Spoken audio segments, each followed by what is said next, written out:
EJ,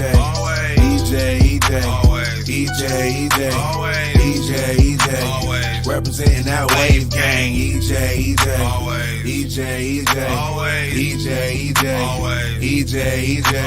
You are now rocking with DJ Ladybug.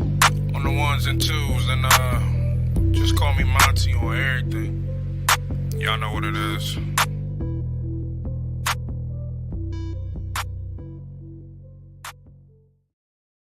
What's going on, everybody? It's your Uncle EJ, always your mother's brother and your grandmother's good-looking son, and your grandmother is good-looking son. Salute to everybody in the building. Coming to you today, we got another interview, Wavegang Radio, with a good personal friend of mine. At this point, you know, it's been about 3 years. I've been messing with RBE and this whole intake and the brick process. The brick process, the intake process, a little bit less or whatever. But he don't know it, but he was probably one of the first battles that I saw live on RBE. Not on RBE, but live in person for RBE. And that was him versus a gentleman by the name of Jay Lopez. You know what I'm saying? And those dudes on Brick by Brick 3 had an electrifying battle that set the stage for the rest of the night. And I kind of knew at that point that he was destined, you know, for what they might call greatness as far as battle rap. One of the more consistent bricks. He always comes with, you know, 3 solid rounds, never has any lackluster material. But without any further ado, let us bring up the devil brick himself, Mr. Cino Savvy. You're what's good with you? Word, gang. Chilling, man. Hey, man, I ain't even know that, bro. That's what's up to know. Nah, for sure, bro. Like, it's 2 things that happened to me. Like, when I got there to the hotel the first day, Breed is one of the first people that came up and introduced himself. You know what I mean? Like, what's up, EJ? You know what I'm saying? And then when I got there, that battle, y'all was the first battle of the night. You know what I'm saying? But I was like, okay, this RBE shit cooking in person, boy. It's lit like a real talk. No, but sure, what's going on with you, bro? What you got coming up? Oh, man, I'm chilling right now, bro. I got I'm on the intake versus brick card, brick versus intake. I'm gonna be battling somebody by the name of King Benny out of Chicago. Don't know if he has a home league or not, but you know, we're gonna see if he's brick material or not. You know what I'm saying? He made the top 16, so shout out to him, but you know, I ain't gonna make his journey easy. Right. And so you what, he's got 2 battles on RBE now? Mm-hmm. 2 1-rounders. Okay. Yeah, 2 and what 1-rounders would you against Trap Bandicoot and Drewski. Okay, is there anything that you've seen from him that's been, you know, impressive to you? You know what I mean? Just as far as you can say, I know that's your op, you know what I'm saying? Yeah. But you know what I'm saying? No, bro. I'm a real nigga. I like his performance. I like his poise. I like how he's relatable. I like how he's able to take his material and make you feel it, whether you've been through it or not. I think that's a real good skill to have as a battle rapper. Overall, I feel like he has great intangibles as a battle rapper. I feel like it's going to add to his stage presence. I feel like it's going to add to any type of star potential that he may or may not have. I think that'll definitely help him out along the way. Right. So the one thing that I've noticed about you yourself is that for every battle that you have, you're consistent throughout your battle. You know what I'm saying? As far as your material, you know, it's hard to choose one round over the other. You know, of course, if there's 3 rounds, you can, but it's hard to choose one round over the other because the material is solid. What do you do in your writing process that makes you, do you have throwaways? You throw stuff out, or what is your writing process like? Well, my writing process is different. I'm never not writing. I don't care if I have a op. I don't care if I don't got a battle. I don't care if I got 3 battles back to back. I'm always writing. So it's never a situation of you know, I gotta get ready. It's always a situation of when am I gonna be ready. So my writing process is a little bit different than a lot of people's. I can always get a op and I can just write about him, about how he dressed, how he look, some name flips, angle if I know about it, who he's you know what I'm saying, like associated with, where he comes from, stuff like that. I can make 3 whole rounds about that. And then if I feel like that's too personal, I can then go back in my rounds that I wrote that was universals, throw those in there, add some cadence switches, throw in some random out of nowhere punches. I can just basically, it's like, that's why I love how just diverse I can be, because you just really never know what you're going to get out of me, because I never know what I'm going to get out of me, because I'm always doing something different. At any time, I can, shit, if I can't think of nothing I can do for you, I can give you a whole universal round that's just for anybody, and you'll just be the person just standing in front of it at the time. Like, it just really depends on how I'm feeling that day when I start writing. Now, tell me this, because I'm one who feels like, as far as battle rap, you have to have the ability to demoralize your opponent and also entertain the crowd, right? Yeah. So how is it that you can write without actually having an opponent, but still be able to write something that's tailored to them once you get that opponent? I feel like that's what makes me different and separates me from my competition, my peers, my ops. It's not a lot of people that know how to write general universal rounds for nobody. Like, I can literally like go on my notes and show you universal 1, universal 2, all the way up to 50, 60, 70. Like, Oh I'm wow, just, okay. I'm just, So yeah, you I'm just, almost writing for archetypes then, so to speak. yeah, basically, like, I'm just writing. Sometimes I write a round about me. Sometimes I'll act like I'm battling Cino Savvy, and I'll try to see, can I write a round that can just demoralize myself? You know what I'm Now, see, saying? that's fire, because chess players who are real good chess players will also play games against themselves, you know what I'm saying, to Hmm. see where they can judge their own weaknesses from. That's pretty fire. You're Right. probably, I think it was Zay also who I interviewed. Zay says he goes back and instead of necessarily watching for what his opponent did or didn't do, he watches for what he did or didn't do and what he could do better. And I Hmm. thought that was a good self-analysis when it came to, because everybody, of course, always, I rap better than you, I do this, I do that. But Right. what can you be as far as critical of yourself to make yourself grow as a battle Yeah, rapper? You no, know what like, I as a mean? battle rapper, you got to just be honest with yourself. You got to be self-aware. I can sit here and say all day I'm better than you, but there's been hella times in anything in life, whether it's war, boxing, basketball, football, where the opposing threat might have been 10 times better than whoever they was going against, but because the other person was strategic, they was able to take the littlest vocal point of that person's weakness and use it against them. Now the fight looks totally different. The person the whole Mhm. time could have been a way better whatever than you, but because they knew how to strategize, it didn't look that way. So you definitely need to be self-aware about what you're not that good at, and either work on it or either get better at hiding it. For sure. And speaking of that, I've heard you speak in certain circle about your challenges and mental health challenges. And as far as that, I'm not sure what your diagnosis was. I might bipolar might be it. Am I correct? Yeah, no, bipolar is one. I suffer from PTSD, and I suffer from manic schizophrenia. Okay, you did military time. Hmm. Okay, okay. Yeah, Salute to your service, appreciate it. sir. What branch? I was in the army. I did 4 years. Okay, I was 31 Foxtrot out. You know what I'm saying? Small extension, no center, all that Hmm. communications type stuff. Yeah, no, I was a 56 Mike, then I turned to a 13 Bravo. Oh, you turned it to a 13 Bravo, huh? You said put me Hmm. where it's at. No, wait a Yeah. minute. 11 Bravo is a boot. What's 13 Bravo? 13 Bravo was kind of like tankers and stuff Oh, like okay, that, okay. dealing Yeah, with more of like the ammunition. the recruiters tried to get me to go in there and be a M1 tank specialist. I was like, Doc, I can't do nothing with that when I get out to military, bro. So Yeah, I no, went to facts. communications. I mean, because like as a 56 Mike, that's a chaplain assistant. So with that, I was basically like a bodyguard slash event planner slash consultant slash counselor slash therapist. So it was a lot of stuff I got out of that. I did that for 3 years, and my last year I was infantry. But the only reason why I even did that was because I was basically a chaplain assistant on different parts of the base and different Mhm. companies and different battalions.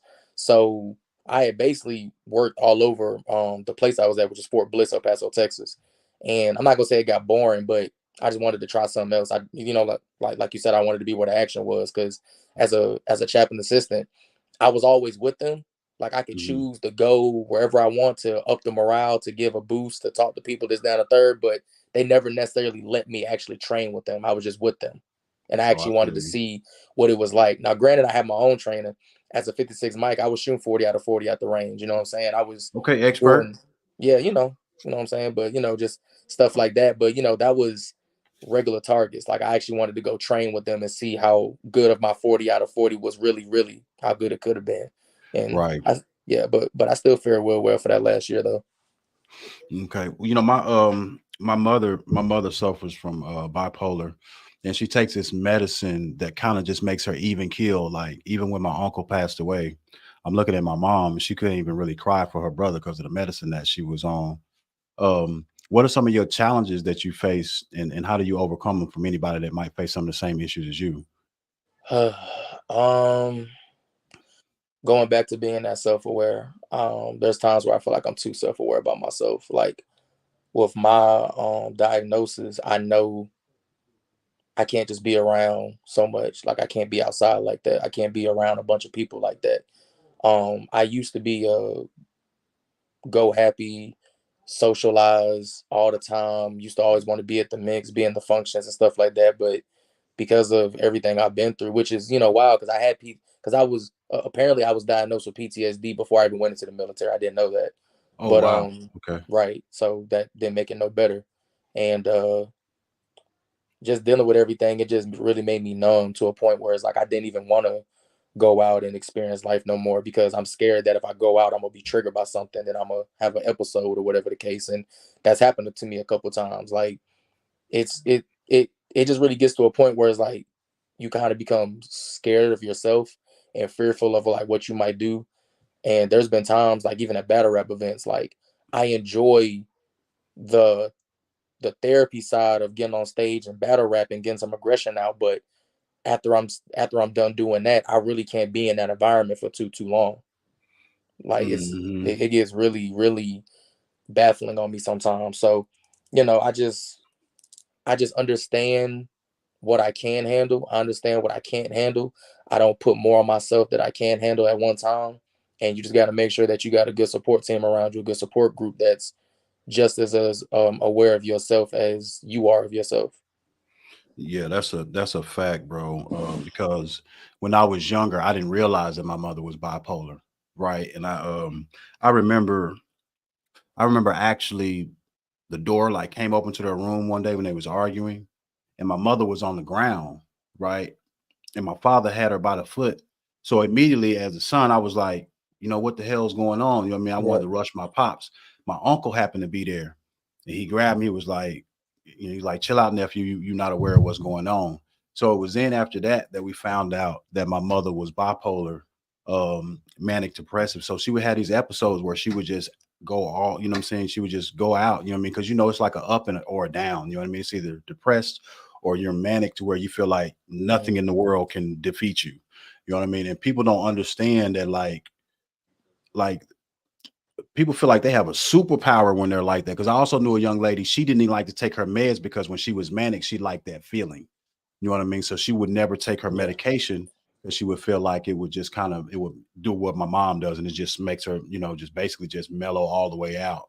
yeah, So I salute you, bro, for for being able to do whatever you do with your struggle and being self-aware of it, because that's the best thing, no matter what anyone's struggle is, even if it's not mental health issues. The ability to be self-aware, to take accountability for your actions, can help grow you as a person. yeah. No, definitely.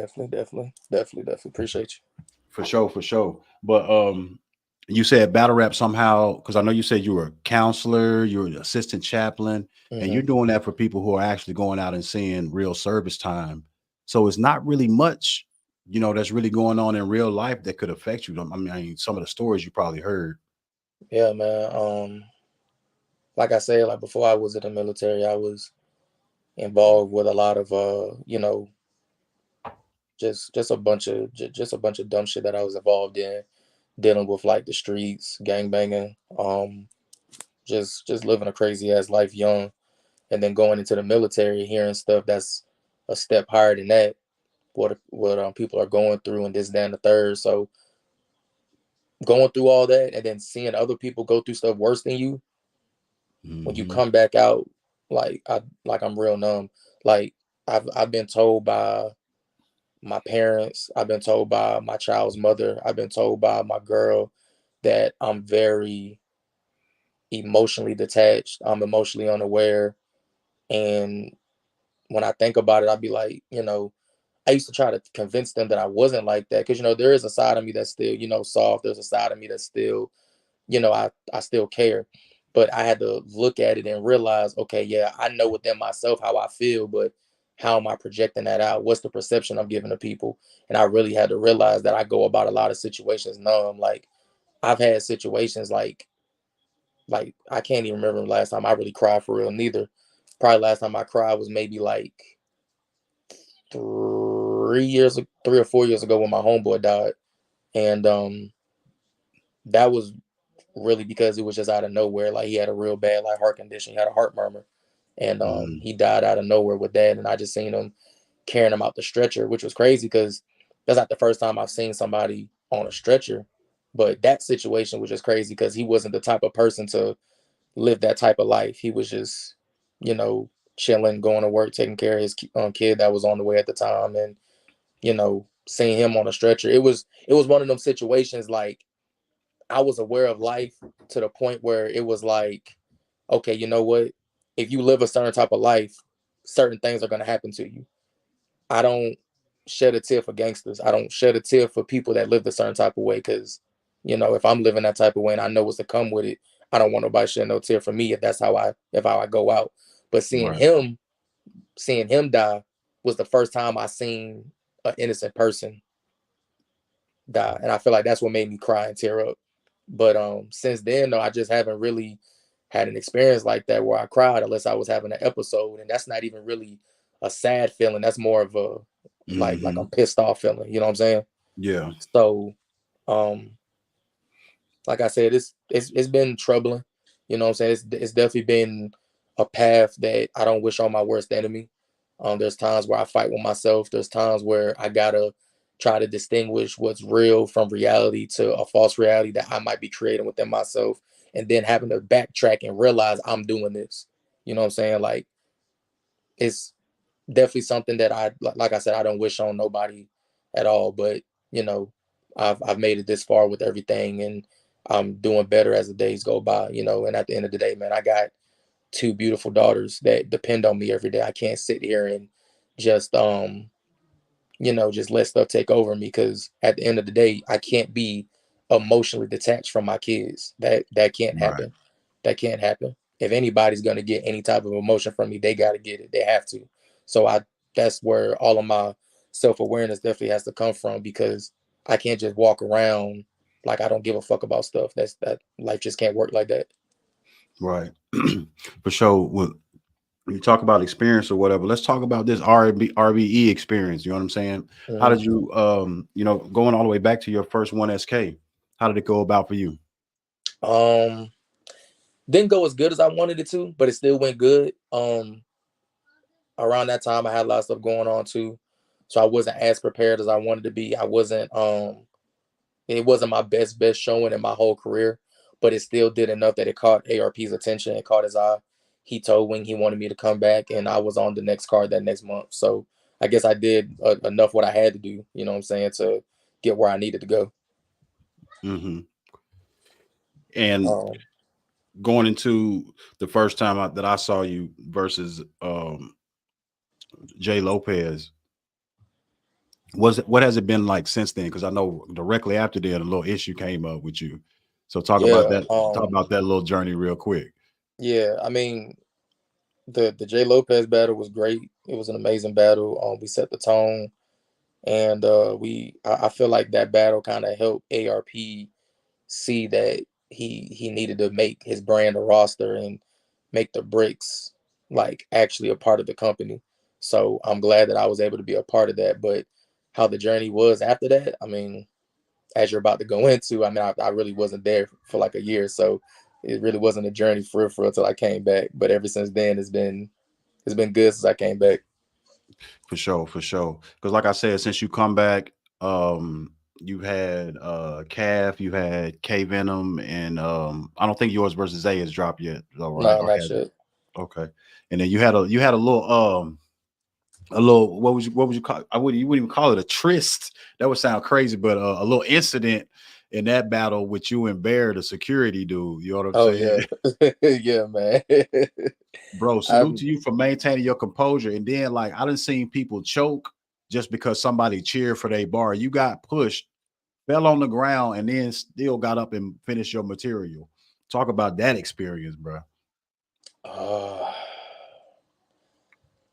To this day, bro, I really still can't even make sense of it. Like, first of all, I just want to say, you know, shout out to anybody that was involved in that max out situation. You know what I'm saying? Shout out to ARP for the opportunity. But I will also say to that, you when you're doing stuff like that, bro, you're there to do a job. So if your job is security, just make sure the shit is secure. Like, that's all you got to do. If you see that a battle, and I mean, I'm pretty sure he's been a security guard for a lot of battles. He's seen people get aggressive. He's seen this. He's seen that. I feel like you've been in that situation enough to know that me and Zay wasn't gonna be nothing too crazy. I mean, hell, like, you were the security guard when Averb and A-War was battling, and they Right. bumped foreheads a couple times during that battle. Like, but you was sitting there Right. cheering. You know what I'm saying? Like, you Right. was being more of a fan than a security guard. So I don't know what made him get up in arms about me and Zay. And then when I had bumped Zay into him, he wasn't mad that I bumped Zay. He was mad that I bumped Zay into him. I feel like Right. as a security guard, you're supposed to be used to stuff like that. That stuff is like, you should go to, like me, like when I go to work and I know my job is to, you know, like be a welder. I know today if I go into work, I'm going to burn some metal. I'm not going to get mad because I got to go into work and burn metal because that's my job title. If you're a security guard, I feel like you should go into work expecting to get shoved and pushed. Right. You Well, know what I'm like saying? you said, I felt like it was a little bit over the top. You know what I mean? You trying to maintain order, but it's kind of like a referee in a basketball game. You should be there, but we shouldn't notice that you being there. Yeah, you call fouls when they're fouls, but you know what I mean. Don't be trying to be all extraordinary with your foul Right. calling, and you know how they be real demonstrative with the way they call a tech or kick a Exactly. player out the game. Like, you there to control the game, but you're not really there to be seen. So I could understand. That's why I said it took a lot of composure from both of y'all brothers not to react a certain kind of way, because it could have went left. And you know, like I said, you know, Bear's a cool dude, you know what I'm saying, from what I understand. Him and Los, the other two gentlemen that work security a lot of times, you know what I'm saying, but cooler heads prevail. It just became, you know, a moment. You know, it was like, wow, that really just happened. You know what I mean? It kind of went viral. But speaking of going viral, you know, this whole brick process, which actually spurned the intake process. You know what I'm saying? Now these intake niggas feel like that they can come and battle the bricks, and you know what I'm saying, knock some stone, you know what I'm saying, knock some pebbles off of y'all, dog. So please explain to those intake people who might be watching what the difference is between being a brick and being in the intake process, or the differences between the two processes. Well, I'm gonna start with talking about the process, the difference in the processes. If y'all have been in the spaces with us, I've said it multiple times, and I'm gonna keep saying it because it's the truth. The brick process will always and forever be harder than the intake process. The intake process, I wish I could have done the intake process. I'm jealous of it. You come into a situation knowing you get a chance to spin the block if you didn't do too well. If you keep doing good, you get multiple chances to keep coming in and doing good. You're battling people that are your peers. You're battling people of your same echelon. You know who you're going to go against. You have time to figure out what you're going to do. You know the rules. You literally get a blueprint right in front of your face about everything that needs to go into this intake process that's not even just rap related base. The brick process wasn't nothing like that. We had to figure that out on our own. We probably got 2 or 3 simple instructions, and after that we had to figure the rest out. Yeah, And if you didn't make it, that was just your fault. That's just all it was. Nobody that's a gave a fact. fuck. It was literally, Nobody even gave though it was you. bricks, it was still almost one shot, one kill. If you didn't make it, you just didn't make it. No, You that's know what I literally mean? what it was. Like, one shot, one kill. Like, one shot kill was that one SK. I don't feel like I've seen a one SK since ours. Like, it really hasn't been a real legit one SK. Them niggas don't battle one time and they don't know if they're gonna get called back. You know you're gonna get called back. You're either gonna get called back to get told if you should come back again next time or to stick around, or if you're gonna go on to the next process. Wing didn't call you back if you didn't make it. She probably told you right then and there after the event if you was gonna be in there or not. You That's know what a I'm fact. saying? Like, and it wasn't no such thing as no spin the block, because guess what?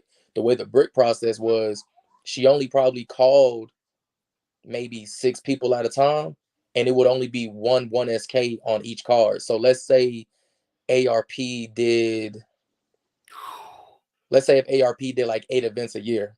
Let's say if ARP did like 8 events and 2 years ago, that's pushing it. He might have did right, 4 events a exactly. That was year. pushing it. So let's say he did like, okay, let's be more realistic then. Let's say ARP did 4 or 5 events a year. That means it was only going to be 4 or 5 1SKs, which means it was only going to be 4 or 5 new people if they made it. And that's not even to say just because you won your battle, you was going to be a brick or not. If neither one of y'all did good, then neither one of y'all came on. That's a fact. That's a fact. And It's then, like you said, it's compressed now because, like you said, even though they get to spin the block, some of them are getting to spin the block in 3 months. You know what I mean? You went from intake 1 to intake 2 to intake 3. You know what I'm saying? And then even still with intake 4, they finna get to spin the block. You know, if any of them didn't make it to come around to next season for intake 1 again, like you said, there was no. I explained to them. I said there's a difference between following a rocky path than the motherfucker who had to make the goddamn path. You know what I mean? And I'm like, the bricks had to make the path. They had to take the machetes and clear out the jungle and shit. Now you niggas got a dirt road. It's still a dirt. It ain't paved. You know what I'm saying? But y'all still got a pathway. You know what I'm saying? So now y'all can come along and y'all can put some rocks along the pathway. And then, we can start building this thing up as the years go on. But right now, the first bricks to come through that, they the ones who came through with machetes and really put in the work to get this thing off the ground, to even make it to the point to where, ARP, Lawrence, and Shada was like, you know what, instead of just making this only an entertainment platform, we're also going to sign some people, to the Rare Breed Entertainment, to the league. Exactly. But yeah, shout out to y'all. And so what would you say is the difference between the levels, because even though there might be some who are more seasoned in intake and might even have more battles than some of the bricks, become some of those dudes got like 3 or 4 1-rounders dropped on the channel or whatever. Exactly. And even some of them have longer battle rap careers than some of the bricks. But what's the difference in the levels? What makes a difference in the levels? The difference in the levels are everything that's at stake every time a brick gets called upon to battle on the RB stage.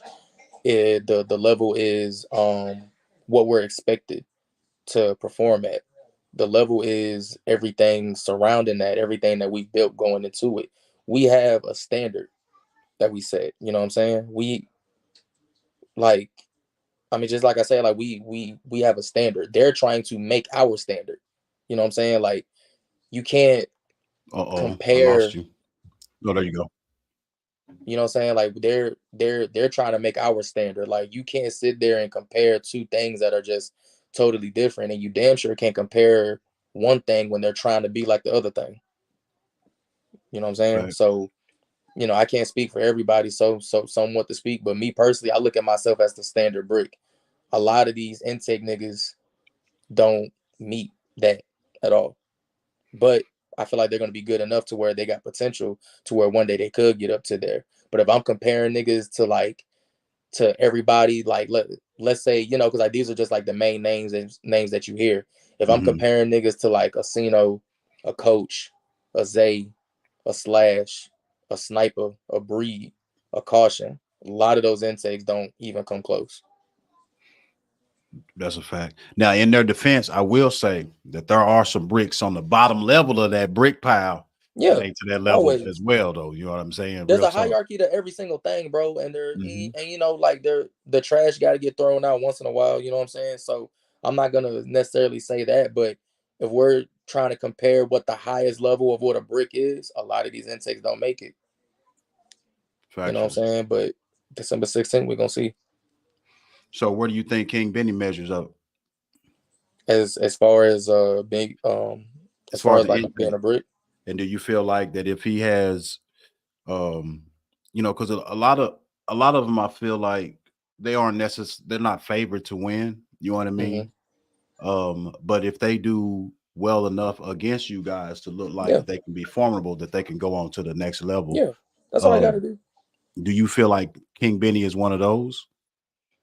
I will say it like this. The intakes will always and forever be graded on a curve. right now they're at the point, and people might get mad when I say this, but all they have to do is come December 16th, finish their material clean, and just do good. They don't got to win. They don't got to whoop nobody's ass. They can get dog walked 3 rounds straight. As long as they finish their round and still do good, they'll probably make it. So dog walk, I don't think nobody can get dog walked and make it. You know what I mean? You at least got to be up there fighting. You know what I'm saying? Like it's got no. Listen. No, you can still be swinging hard, like swinging your like your ass off, and still get dog walked. You can hit me once or twice, and I gave you a bunch of lumps and black eyes and cuts, and you can still make it through. That's what's gonna happen with me and Benny. Watch, he's gonna go up there, and that's gonna be the best Benny we saw. I'm gonna dog walk him, and he's gonna make it. Yeah, Benny got a lot of bravado. You know what I'm saying? He got a lot of passion in his material. You know what I'm saying? So I'm looking forward to the battle. I'm looking forward to you and his battle. I'm looking forward to Peaches and Drop battles. You know what I'm saying? Because they've been talking cash in the spaces or whatever. But I talk shit to the Bricks because I always want them to do good and elevate themselves. But I don't have none of the intake dudes' favorite. You know what I mean? Like the best I can give them is maybe like a round. You know what I mean? Who they going against? But just like Jay Breed showed.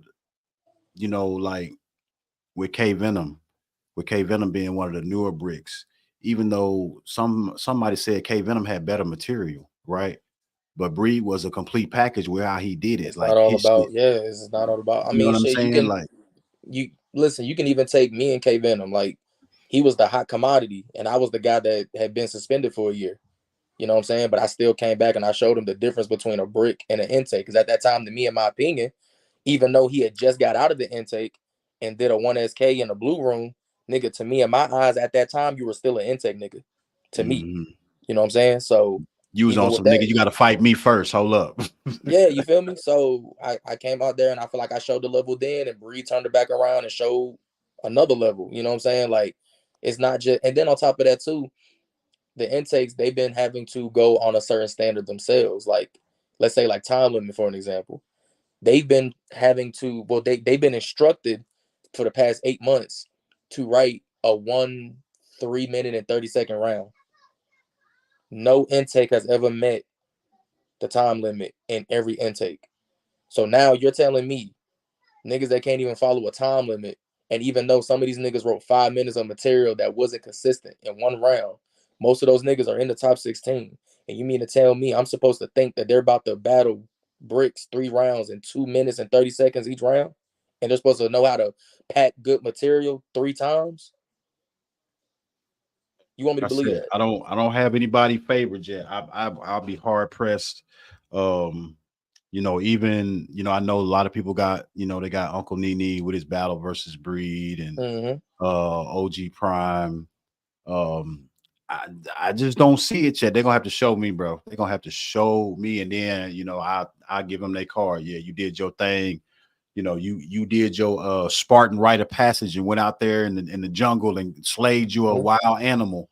But I don't see it, bro. Like because I think there's a distinct difference between the Bricks and everything that y'all been through and what it's taken to be an intake person. Like I said, I feel like they've almost got the grandmother, the grandkid effect. You know what I mean? Like your mama used to whoop your ass, right? Then when you had some kids, she'd be spoiling the shit out you. You'd be like, damn, mom, you would never let me get away with that. And that's fine. I get it. That's literally just, how everything works. That's just how life is. I get it. Cool, whatever. But at the end of the day, one thing about it, Cino Savvy still got a career that he got to maintain and keep up with his reputation. With everything that ARP and RBE and Wayne got planned for us coming up in 2024, you mean to tell me all I got to do is beat an intake just so I can be looked at for next year? And then we're starting the year off with brick by brick. Don't know if I'm even going to be on that card. Well, I know I'm probably going to be on the card, but I don't know who I'm going to be battling. And see, I told them, I go, the intake NWO cards are cool. I said, but y'all haven't really got that experience till y'all been to a brick by brick, bro. That's a different zone, bro. That's a different zone altogether. Like 3 and 4 is almost like I had you know, better time than them than I did at Divide and Conquer too. You know what I'm saying? Mhm. So, like I said, that we ain't got a lot of stuff planned for next year. Her and ARP and Lawrence is definitely already in their bag. You know what I'm saying? And But I we got want all parts. December 16th and December 17th is going down in Hampton, Virginia. You get your tickets on rarebreed.com. Again, for the VOD. It's going down. Cino Savvy versus King Benny. Cino, wrap us up. Tell us where you can find you at. What's good, everybody? It's Cino Savvy, the once pronounced devil with green dreads, but now I'm just the devil. RBE Demon, stand by ARP. Y'all can follow me on, if you're on Facebook, Cino Savvy, CINO space SAVVY. You can follow me on Instagram if you got Instagram at Cino Savvy, all one word. You can follow me on Twitter at Cino 3 times. That's Cino CINO 3XS. Follow me on everything, man. Also, shout out to my management team. Shout out to No Hook. Shout out to anybody that support me, man, for real, man. And got some music dropping too next year. Just trying to like keep myself busy, man. Y'all just stay tuned for everything coming up in 2024, man. Shout out to EJ Wavegang Radio for putting me on this platform to give me some shit to talk about, man. And I hope y'all just learned a little bit more about me. Make sure y'all be there December 16th, Hampton, Virginia. Cino Savvy versus King Benny. It's gonna be what y'all think it's gonna be. It's gonna be a dog walk. I'm about to show this nigga what a brick really is. We gonna see, is he really ready for this shit? I don't think I ain't gonna say he not ready for this shit. I just don't think he ready for me. I'm a level higher than a lot of the standards that we supposed to be setting, but he might be ready to be a brick, but he's just not ready to battle me yet. So I'm gonna just show y'all the difference and everything, man. Just make sure y'all stay tuned. If you can't be there, get your VOD. What about the Speak Lit juice, dog? What about the Speak Lit juice? Man, the Speak Lit juice, man. Look, I don't know. Man, listen, ARP and RBE, they're gonna have to let me sponsor these events, man, for real, man. Speak Lit juice. Every time y'all see me with the juice, man, I'm telling y'all, I've only sold them at 3 events so far, and they went crazy every single time. Bro, I might bring them out December 16th, man. Hey, I'm telling you, I know I have me about 2 of them joints. You know what I'm saying? I don't be front. You know what I'm saying? I just go pay full price and support. And and I bought a shirt, real talk. But yeah, that Speak Lit juice, you know what I'm saying? I done wore the shirt a couple times, but that juice, I remember the juice, dog. That shit gonna be better than exclusive vodka.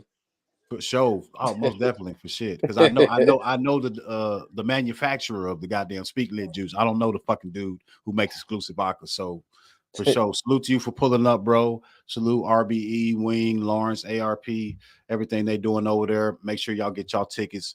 It's gonna be lit again. Monty, EJ, Always. EJ, Always. EJ, Always. EJ, Always. EJ, Always. EJ, Always. EJ, Always. representing that Appreciate wave you, gang. EJ, EJ, Always. EJ,